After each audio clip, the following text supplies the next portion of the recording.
நம்ம மாடி ஃப்ரிட்ஜ் பாக்ஸில் மோட்டர் ஒர்க் ஆகலன்னு வந்து பார்த்தேன். 2 நாளைக்கு முன்னாடி தான் அதில் இருக்க டியூப் கட் ஆச்சுன்னு புது டியூப் மாற்றிட்டு போனேன்.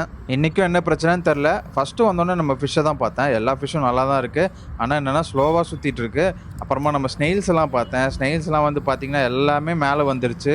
என்ன தான் நம்ம டேங்க்கில் நிறைய அக்வாரியம் பிளான்ஸ் போட்டிருந்தாலும் இந்த ஏர் ஃபில்டர் வந்து ரொம்ப முக்கியம்.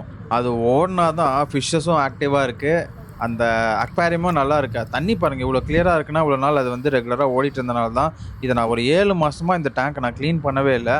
பாருங்கள் எந்த அளவுக்கு வாட்டர் குவாலிட்டி இருக்குன்னு. இப்போ அடியிலலாம் பார்த்தீங்கன்னா ஃபிஷ் போடுற வேஸ்ட்டு, இந்த ஸ்னெயில் போடுற வேஸ்ட்டு, அப்புறமா இந்த பிளான்ட்டோட வேஸ்ட்டு இதெல்லாம் வந்து அடியில் போயிட்டு அது டீகே ஆகி இந்த டேங்க்கில் வந்து இந்த ப்ராப்பரான நைட்ரோஜன் சைக்கிள் மெயின்டைன் ஆகுதுன்னு நினைக்கிறேன். இங்கே பாருங்கள் இந்த பிளான்ட்லாம் சின்னதாக தான் போட்டேன். இப்போ எந்த அளவுக்கு வளர்ந்துருக்குன்னு பாருங்களேன்.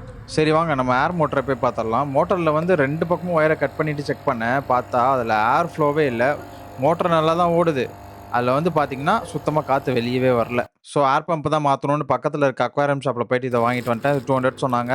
இது வந்து நாய்ஸ் கம்மியாக இருக்கும்னு சொன்னாங்க. அதனால் இதை பார்த்தோன்னே எனக்கு பிடிச்சிச்சா வாங்கிட்டு வந்தேன். இது வந்து 120ன்னு வாங்கினேன். இது வந்து நாய்ஸ் அதிகமாக வரும். ஸோ வீட்டில் வந்து இந்த ஏர் பம்பை போட்டுட்டு மேலே வந்து இந்த நாய்ஸ் வர ஏர் பம்பை போட்டலான்ட்டு எடுத்துகிட்டு போயிட்டேன். மேலே எடுத்துகிட்டு போயிட்டு இதையும் மாட்டி கனெக்ஷன்லாம் கொடுத்தாச்சு. இப்போ நம்ம ஏர் ஃபில்டரும் நல்லா ஒர்க் ஆரம்பிச்சிச்சு.